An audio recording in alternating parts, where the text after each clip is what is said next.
സ്കൂളിൻ്റെ വരാന്തയൊക്കെ എപ്പോഴും സ്വപ്നം കാണുന്നത്. അപ്പോൾ ഞാൻ ആ കുട്ടിയോട് ചോദിച്ചു, എന്ത് കൈൻഡ് ഓഫ് ഫീലിംഗ് ആണ് ആ സമയത്ത് ആ സ്വപ്നം കാണുമ്പോൾ വരുന്നത്? ആൾ പറഞ്ഞു, അത് പ്രത്യേകിച്ച് ഒന്നും ചിന്തിക്കാനില്ല മാം, എപ്പോഴും ഒരു എക്സ്ക്ലൂഡിങ് ഫീലിംഗ് ആണ്.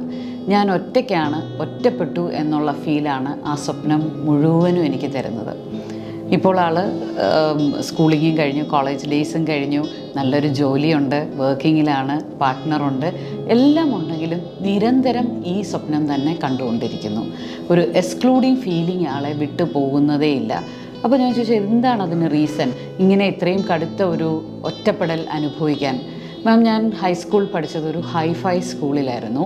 എൻ്റെ ഫാദർ അത്ര വലിയ വെൽത്തി ആയിട്ടുള്ള ആളൊന്നും അല്ലെങ്കിലും അദ്ദേഹത്തിന് ഏറ്റവും നല്ല സ്കൂൾ, ഏറ്റവും നല്ല എഡ്യൂക്കേഷൻ ഞങ്ങൾക്ക് തരണം എന്നുള്ളത് ഭയങ്കര നിർബന്ധമായിരുന്നു. അപ്പോൾ എന്നെയും എൻ്റെ ബ്രദറിനെയും ഒരു ഹൈഫൈ സ്കൂളിലാണ് ചേർത്തത്, ഹൈസ്കൂൾ തൊട്ട്.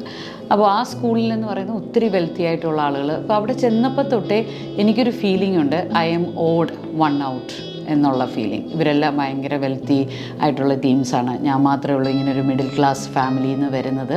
അപ്പോൾ കൂട്ടുകാരൊക്കെ ഉണ്ടെങ്കിൽ പോലും എപ്പോഴും എനിക്ക് ആ സ്കൂളിനെ കുറിച്ച് ഓർക്കുമ്പോഴും സ്കൂൾ ഡേയ്സിനെ കുറിച്ച് ഓർക്കുമ്പോഴും ഒറ്റയ്ക്ക് ആ വരാന്തയിൽ നിൽക്കുന്നതും ഒറ്റയ്ക്ക് ആ വരാന്തയിലൂടെ നടക്കുന്നതുമാണ് ഇപ്പോഴും എനിക്ക് ഉള്ളിൽ പച്ച പിടിച്ച് നിൽക്കുന്ന വികാരം.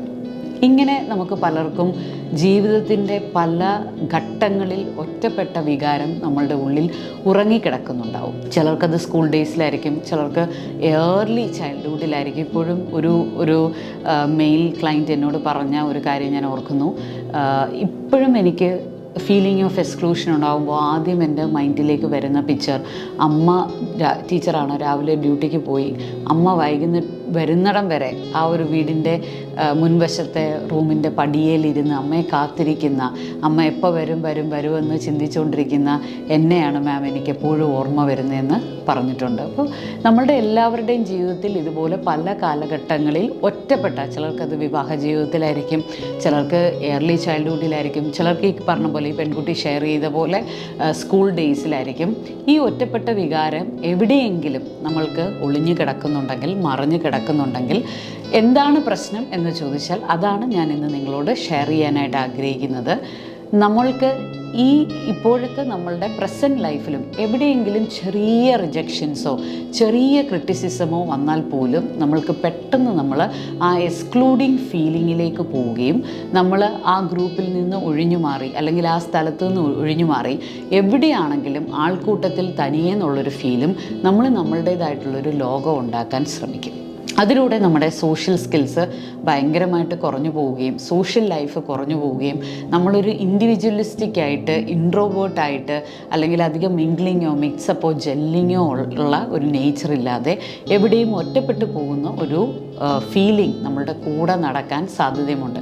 അങ്ങനെ നിങ്ങൾക്ക് ആർക്കെങ്കിലും നിങ്ങളുടെ ഉള്ളിൻ്റെ ഉള്ളിൽ ഞാൻ ഒറ്റയ്ക്കാണ്, ഞാൻ തനിയാണ്, എവിടെ പോയാലും എനിക്ക് അവിടവുമായിട്ട് ജെല്ലാവാൻ പറ്റുന്നില്ല, സിങ്ക് ആവാൻ പറ്റുന്നില്ല എന്നുണ്ടെങ്കിൽ നിങ്ങളുടെ ഉള്ളിൻ്റെ ഉള്ളിൽ എവിടെയോ ഈ feeling of exclusion, feeling of loneliness ഭയങ്കര പ്രബലൻ്റായിട്ട് ഉണ്ട് എന്നാണ് അറിയേണ്ടത്. അപ്പോൾ നമുക്കിന്ന് നോക്കാം എങ്ങനെ ഈ ഒരു ഫീലിംഗ് ഓഫ് എക്സ്ക്ലൂഷനിൽ നിന്ന് പുറത്തേക്ക് കടക്കാൻ ഈസി ആയിട്ട് നമുക്ക് എന്ത് ചെയ്യാൻ പറ്റുമെന്നുള്ള 1-2 ടിപ്സ് തരാനാണ് ഞാൻ ആഗ്രഹിക്കുന്നത്. First technique is validate your emotional pain. പലരും ഇത്തരത്തിലുള്ള ഒറ്റപ്പെടലുകൾ, ഒറ്റയ്ക്കായ സംഭവങ്ങൾ അല്ലെങ്കിൽ ഇത്തരത്തിലുള്ള വേദനകളൊക്കെ കുഴിച്ചിടാനാണ് ശ്രമിക്കുന്നത്. എനിക്ക് അങ്ങനെയൊന്നും നടന്നിട്ടേയില്ല, എനിക്ക് അങ്ങനെ ഒരു പ്രശ്നമേ ഇല്ല എന്ന് നമ്മൾ കുഴിച്ചിടും. ആ ഇമോഷണൽ പെയിനെ ഭയങ്കരമായിട്ട് വലിയൊരു കുഴിയൊക്കെ കുഴിച്ചിടും. പക്ഷെ ഒരു കാര്യം നിങ്ങൾ ആലോചിക്കണം, എത്ര മറവ് ചെയ്താലും ഒരു കാറ്റടിക്കുമ്പോൾ ഇതിൻ്റെ നാറ്റം പുറത്ത് വരും.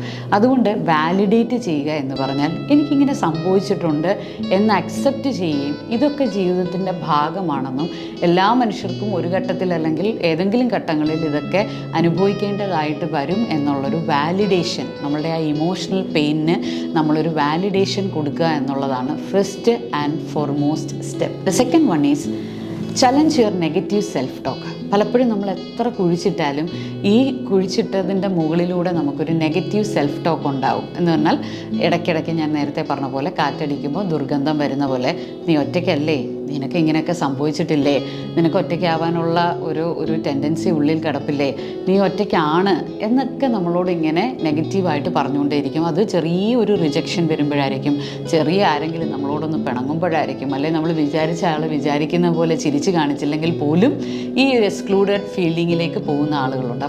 അപ്പോൾ ആ എക്സ്ക്ലൂഡഡ് ഫീലിംഗ് തോന്നുന്ന മൊമെൻറ്റിൽ തന്നെ നമ്മുടെ ഉള്ളിലെ ട്രിഗറും അങ്ങോട്ട് കത്തി ജ്വലിച്ചിട്ട് നമ്മളോട് ഒത്തിരി സെൽഫ് ടോക്ക് തരും. അപ്പോൾ അതിനെ നമ്മൾ ചലഞ്ച് ചെയ്യണം. ആ ചലഞ്ച് ചെയ്യണമെങ്കിൽ ഫസ്റ്റ് സ്റ്റെപ്പായ ആ ഒരു വാലിഡേഷൻ നമ്മൾ നടത്തണം നമ്മളുടെ ഇമോഷണൽ പെയിനെ. സെക്കൻഡ് സ്റ്റെപ്പിൽ ഇങ്ങനെ സെൽഫ് ടോക്ക് വരുമ്പം നമ്മൾ എന്താ ചെയ്യേണ്ടത്? ശരിയാ, ഞാൻ ഒറ്റപ്പെട്ടു പോയി, ഒറ്റയ്ക്കാണ് എന്ന് ചിന്തിക്കാതെ ഇതൊക്കെ സർവ്വസാധാരണമായിട്ടുള്ള കാര്യങ്ങളാണെന്നും എല്ലാ മനുഷ്യൻ്റെ ജീവിതത്തിലുള്ളതാണെന്നും അത് എനിക്കും ഒരു ഘട്ടത്തിൽ ഉണ്ടായിട്ടുണ്ട്, എന്നാൽ ഞാനതിനെ ഓവർകം ചെയ്യും എന്നുള്ള ഒരു ചലഞ്ച്, ആ ഒരു നെഗറ്റീവ് ടോക്കിനോട് നമ്മളൊരു ചലഞ്ച് എടുക്കേണ്ടത് വളരെ ആവശ്യമാണ്. That is the second step.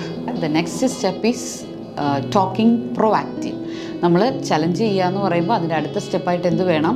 Acceptance ചെയ്തു, അതിനെ ചലഞ്ച് ചെയ്തു, നമ്മളിനി പോസിറ്റീവ് സെൽഫ് ടോക്ക് അങ്ങോട്ട് കൊടുക്കണം. പ്രൊആക്റ്റീവായിട്ടുള്ള ചില ഡയലോഗ്സ് നമ്മൾ ധരിച്ചു കൊടുക്കണം. അത് നിങ്ങളുടേതായിട്ടുള്ള ഡയലോഗ്സ് നിങ്ങൾക്ക് കണ്ടുപിടിക്കാം. ഞാൻ ചില എക്സാമ്പിൾസാണ് പറഞ്ഞത്. ഇതെല്ലാവർക്കും കോമൺ ആണ്, എല്ലാവരും അനുഭവിച്ചിട്ടുള്ളതാണ്. ജീവിതത്തിൻ്റെ ഏതെങ്കിലും ഘട്ടങ്ങളിൽ ഇതൊക്കെ നമ്മൾ അനുഭവിക്കേണ്ടതായിട്ട് വരും. ഒറ്റപ്പെടലും ജീവിതത്തിൻ്റെ ഭാഗമാണ്, അല്ലെങ്കിൽ എപ്പോഴും എല്ലാവരും ചേർത്ത് പിടിക്കണമെന്നില്ല.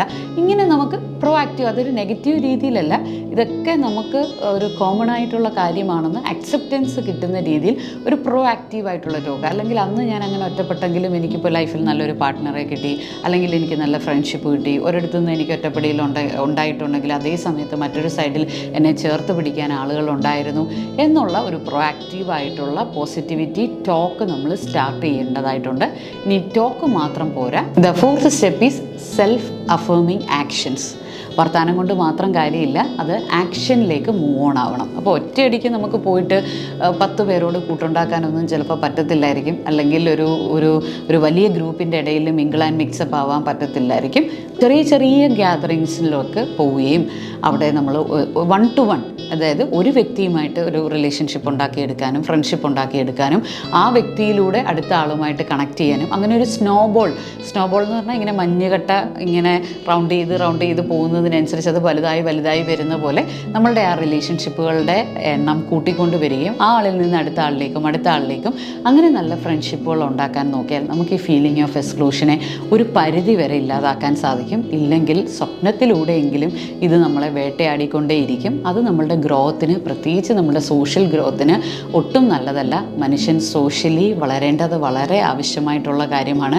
എങ്കിൽ മാത്രമേ നമ്മുടെ ലൈഫ് സ്കിൽസ് ഇംപ്രൂവ് ചെയ്യത്തുള്ളൂ, എങ്കിൽ മാത്രമേ നമുക്ക് സക്സസ്ഫുള്ളായിട്ട് മുന്നോട്ട് പോകാൻ പറ്റത്തുള്ളൂ. അതുകൊണ്ട് നമ്മളുടെ ഫീലിംഗ് ഓഫ് എക്സ്ക്ലൂഷനെ മാറ്റിയെടുക്കേണ്ടത് വളരെ അത്യാവശ്യമായിട്ടുള്ള കാര്യമാണ്. കൂടുതൽ നിങ്ങൾക്ക് ഇതിനകത്ത് വർക്ക് ചെയ്യണം എന്നുണ്ടെങ്കിൽ please comment and seek help.